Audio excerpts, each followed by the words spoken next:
اللہ سے ڈرو، اللہ سے ڈرو، تمہیں پیش ہونا ہے اس کے سامنے، اپنے ایک ایک عمل کا حساب دینا ہے، بدلہ مل کر رہے گا۔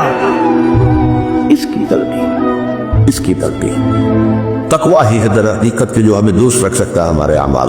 اگر یہ احساس ہے تو پھونک پھونک کر قدم رکھیں گے کہ کہیں کوئی غلط کاموں سے نہ ہو جائے، اور تقویٰ ہی کی بنیاد پر خاندان کی تعمیر ہو۔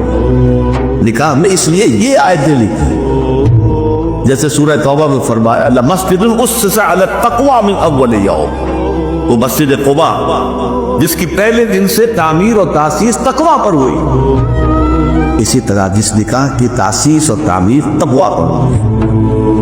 اہل ایمان اللہ کا تقویٰ اختیار کرو جتنا کہ اس کے تقویٰ کا حق ہے، اور دیکھنا موت نہ آنے پائے مگر فرما برداری کی حالت میں، کوئی لمحہ نافرمانی میں نہ گزرے، مبادا اسی لمحے موت کا ظالم پنجہ آ کر تمہیں دبوچ لے۔